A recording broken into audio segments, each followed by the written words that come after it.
ខ្ញុំបាច់សូមធ្វើការអនុញ្ញាតគោរពនិងជម្រាបសួរពុកម៉ែបងប្អូននិងទស្សនិកជនជាទីគោរពថ្ងៃនេះជួបជាមួយនឹងខ្ញុំបាទ MC Play ខ្ញុំបាទសូមលើកយកនៅជោគជាតារាសីប្រចាំថ្ងៃសៅរ៍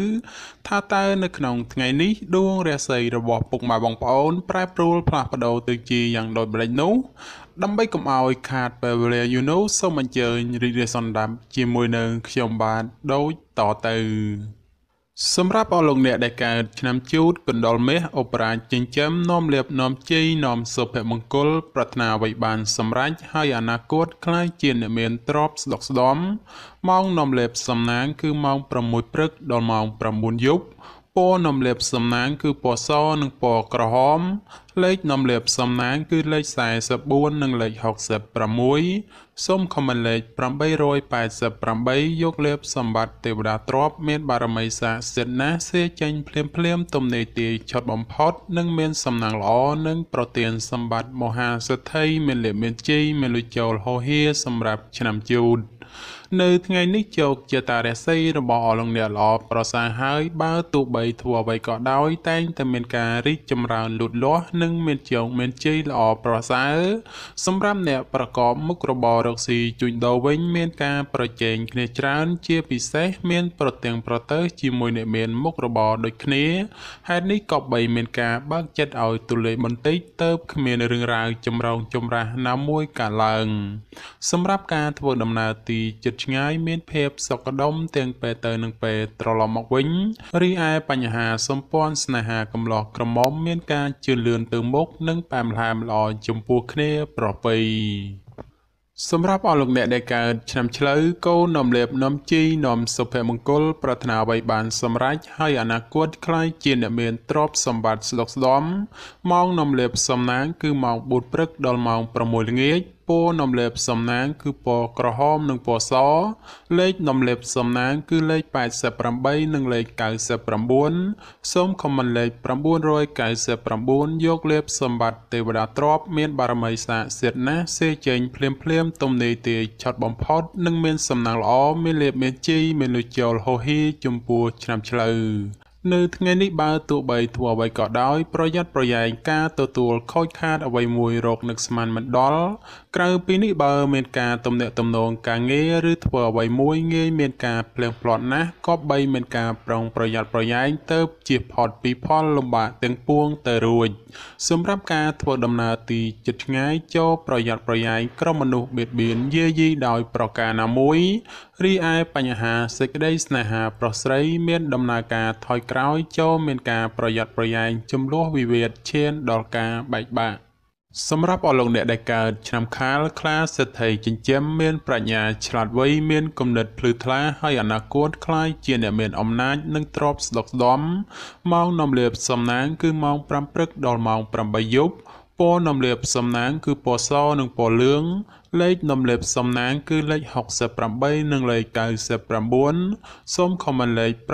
555យកលាភសម្បត្តិទេវតាទ្រព្យមានបារមីស័ក្តិសិទ្ធិណាស់សេចេញភ្លាមទំនេរទាយឆុតបំផុតនិងមានសំណាងល្អនិងប្រទានសម្បត្តិមហាសេដ្ឋីមានលាភមានជ័យមានលុយចូលហោហៀចំពោះឆ្នាំខាលនៅថ្ងៃនេះការប្រកបការងារមានការជឿនលឿនច្រើនផ្នែកក្នុងនេះមិនថាជារឿងប្រកាសឬក៏រឿងផ្ទាល់ខ្លួននោះឡើយសម្រាប់អ្នកប្រកបមុខរបររកស៊ីជួញដូរវិញមានការរលូនទៅមុខល្អនិងការរកប្រាក់កម្រៃទៀតសោតក៏ក្រាន់បើជាងមុនផងសម្រាប់ការធ្វើដំណើរទីជិតឆ្ងាយជួបភាពសុខដុមទាំងពេលទៅនិងពេលត្រឡប់មកវិញរីឯបញ្ហាសម្ព័ន្ធស្នេហាកំឡោះក្រមុំឬមេម៉ាយពោះម៉ាយក្តីជួបរឿងការយល់ខុសនិងភាពប្រចែកប្រច័ណ្ឌកំពុងលុកលុយច្រើនដូចនេះត្រូវកាត់បន្ថយការបង្កើតចំនួនវិវាទចេញពីខ្លួនខ្លះទៅប្រសើរសម្រាប់អស់លោកអ្នកដែលកើតឆ្នាំថោះទុនសាយមាសមានបារមីដាច់ជះមានអំណាចមានមនុស្សជាច្រើនជួយជ្រោមជ្រែងការងារតូចធំដើម្បីឲ្យអនាគតក្លាយជាអ្នកមានអំណាចនិងទ្រព្យសម្បត្តិមហាសាលម៉ោងនាំលាភសំណាងគឺម៉ោង6ព្រឹកដល់ម៉ោង8យប់ ពណ៌នំលាបសំណាងគឺពណ៌ក្រហមនិងពណ៌ផ្កាឈូកលេខនំលាបសំណាងគឺលេខ72និងលេខ87សូមខមមិនលេខ168យកលេបសម្បត្តិមហាសិទ្ធិមានបារមីស័ក្តិសិទ្ធិណាស់សេចេញភ្លាមទំនេរទេឆត់បំផុតនិងមានសំណាងល្អនិងប្រទានសម្បត្តិមហាសិទ្ធិមានលេបបញ្ជីមានលុយចូលហោហេចំពោះឆ្នាំថោះនៅថ្ងៃនេះបើលោកអ្នកមានការចាត់ចែងកិច្ចការងារចាស់ឬក៏កិច្ចការងារដែលនៅសេសសល់ពីមុនមកតែងតែផ្ដល់ផលល្អនៅពេលក្រោយវិញជានិច្ច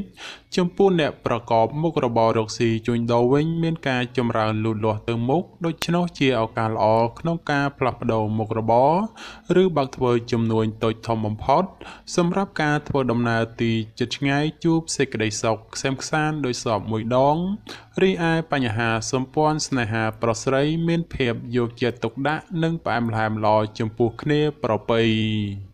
សម្រាប់អស់លោកអ្នកដែលកើតឆ្នាំរោងពោះអ្នកក្រេតមន្ត្រីចិញ្ចឹមធ្វើកិច្ចការងារអ្វីមួយអ្នកតែងតែមានគំនិតជ្រះថ្លាប្រាថ្នាអ្វីបានសម្រេចហើយការងារតូចធំតែងតែមានអ្នកគ្រប់គ្រងទំនុកបំរុងសពគ្រប់បែបយ៉ាង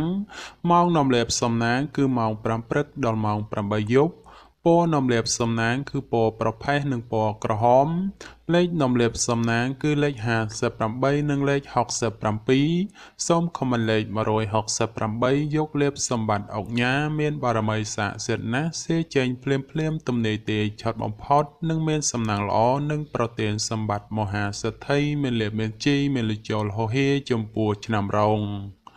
នៅថ្ងៃនេះបើទោះបីធ្វើអ្វីក៏ដោយតែងតែមានការជឿនលឿនគួរសមម្លោះហើយរកកិច្ចការងារបើលោកអ្នកសម្រុកធ្វើតែងតែបានជោគជ័យត្រឡប់មកវិញសម្រាប់អ្នកប្រកបមុខរបររកស៊ីជួញដូរវិញឃើញថាទាំងការជួញទីជិតឆ្ងាយមានភាពលំនឹងល្អពោលគឺមិនមានអ្វីប្រែប្រួលដូចជាទីគាត់សុំកនោះទេសម្រាប់ការធ្វើដំណើរទីជិតឆ្ងាយមានភាពប្រទឹងប្រទើសនិងបញ្ហារត់ចូលច្រើនក៏បីមានការប្រុងប្រយ័ត្នប្រយែងរីឯបញ្ហាសម្ព័ន្ធស្នេហាកំឡោះក្រមុំព្រោះតែពេលនេះមានរឿងរ៉ាវចូលមកកកផ្លូវចិត្តធ្វើឲ្យកើតមានការប្រទាំងប្រទើគ្នាច្រើនសម្រាប់អស់លោកអ្នកដែលកើតឆ្នាំម្សាញ់ពោះទេវតាចិញ្ចឹមមានលៀបមានជ័យមានមនុស្សជាច្រើននាំគ្នាស្រឡាញ់រាប់អានសាទរម៉ោងនាំលៀបសំណាងគឺម៉ោង6ព្រឹកដល់ម៉ោង7យប់ពណ៌នាំលៀបសំណាងគឺពណ៌ខ្មៅនិងពណ៌សលេខនាំលេបសំណាងគឺលេខ56និងលេខ85សូមខមមិនលេខ999យកលេបសម្បត្តិមហាទ្រព្យលុយរយលានមានបារមីស័ក្តិសិទ្ធិណាស់សេចេញភ្លាមទំនេរទេឆត់បំផុតនិងមានសំណាងល្អនិងប្រទានសម្បត្តិមហាសិទ្ធិមានលេបមានជ័យមានលុយចូលហោហេចំពោះឆ្នាំម្សាញ់នៅថ្ងៃនេះលោកអ្នកធ្វើអ្វីក៏ដោយតែងតែមានការប្រុងប្រយ័ត្នប្រយែងនិងយកចិត្តត្រជាក់ដាក់ខ្លួនឲ្យបានកម្រិតខ្ពស់ទើបមិនមានបញ្ហាចោទឡើងសម្រាប់អ្នករកស៊ីជួញដូរមិនត្រូវបោះទុនអ្វីមួយដោយតក់ក្រហល់ឡើយបើពុំនោះទេនឹងជួបរឿងសោយអស់ប្រាក់កាក់ពីខ្លួនហើយត្រូវមកដេកសោកស្ដាយពុំខានសម្រាប់ការធ្វើដំណើរទៅទិសឦសានឲ្យប្រយ័ត្នប្រយែងបញ្ហាក្រក់ចូលយាយីបន្តិចរីឯសម្ព័ន្ធស្នេហាកំឡោះក្រមុំមានដំណើរការប្រែប្រួលផ្លាស់ប្ដូរពីព្រោះងាយទាំងផ្អែមល្ហែមហើយក៏ងាយនឹងទាស់ទែងគ្នាដែរសម្រាប់អស់លោកអ្នកដែលកើតឆ្នាំមមីសេះមេតបចិញ្ចឹមនាំលេបនាំជ័យនាំសុភមង្គលប្រាថ្នាអ្វីបានសម្រេចហើយអនាគតខ្លាចជាអ្នកមានទ្រព្យសម្បត្តិស្ដុកស្ដំម៉ោងនាំលេបសំណាងគឺម៉ោង6ព្រឹកដល់ម៉ោង7យប់ពណ៌នាំលេបសំណាងគឺពណ៌ខ្មៅនិងពណ៌ក្រហមលេខនាំលេបសំណាងគឺលេខ47និងលេខ56សូមខមមិនលេខ168យកលេបសម្បត្តិទេវតាទ្រព្យមានបារមីស័ក្តិសិទ្ធិណាស់សេចេញភ្លាមទំនេរទេឆត់បំផុតនិងមានសំណាងល្អនិងប្រទានសម្បត្តិមហាសិទ្ធិមានលេបមានជ័យមានលុយចូលហោហៀចំពោះឆ្នាំមមីនៅថ្ងៃនេះដំណើរជីវិតរបស់អស់លោកអ្នកល្អប្រសើរប៉ុន្តែយ៉ាងណាសម្រាប់ស្ត្រីនៅមានគ្រោះយាយីនៅឡើយដូចនេះទោះធ្វើអ្វីតែងតែមានការមិនភ្លឺថ្លាដោយកប់បំណងប៉ុន្មាននោះទេសម្រាប់អ្នកប្រកបមុខរបររកស៊ីជួញដូរក្នុងថ្ងៃនេះដែរបើចង់បោះទុនតូចធំមិនមានអ្វីទាស់ខុសទេព្រោះថាផលជាផ្លែផ្កាដែលទទួលបានមកវិញក៏សំដូចប្រកបមួយចំនួនផងសម្រាប់ការធ្វើដំណើរទីជិតឆ្ងាយជួបសេចក្តីសុខ កខ្សែមខ្សានដោយសពមួយដងរីឯសម្ព័ន្ធស្នេហាកំឡោះក្រមុំមានភាពស្រស់ស្រាយនិងផ្អែមល្ហែមប្រៀបដូចជាត្រីក្នុងទឹកនៃរដូវវស្សា